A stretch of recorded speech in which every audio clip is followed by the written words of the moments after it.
काफी समय पहले की बात है। एक राज्य था। वहाँ का राजा बहुत अच्छा था, मगर राजा को एक सुख नहीं था।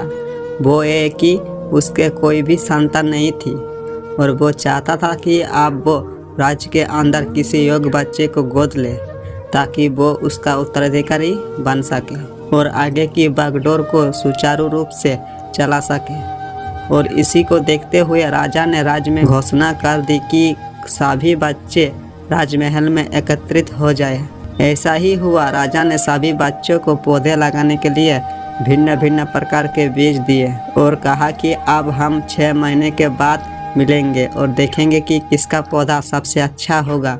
महीना बीत जाने के बाद भी एक बच्चा ऐसा था जिसके गमले में वो बीज अभी तक नहीं फूटा था, लेकिन वो रोज उसकी देखभाल करता था और रोज पौधे को पानी देता था।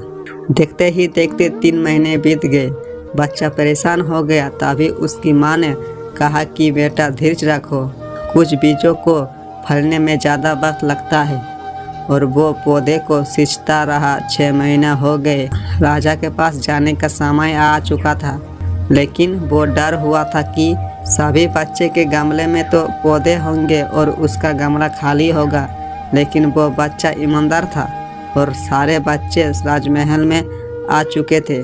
कुछ बच्चे जोश से भरे हुए थे क्योंकि उनके अंदर राज्य का उत्तराधिकारी बनने की प्रबल लालसा थी। अब राजा ने आदेश दिया, सभी बच्चे अपने अपने गमले दिखाने लगे। मगर एक बच्चा सहमा हुआ था क्योंकि उसका गमला खाली था।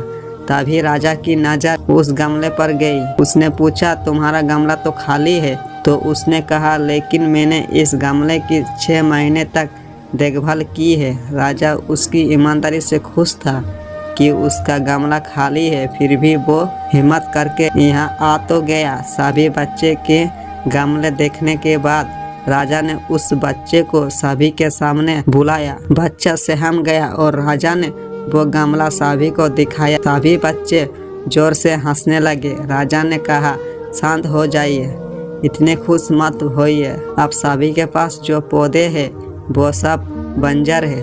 आप चाहे कितनी भी मेहनत कर ले, उनसे कुछ नहीं निकलेगा।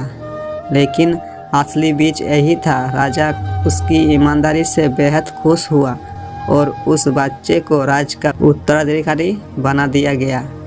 लेकिन हमें इस कहानी से क्या सीखने को मिला?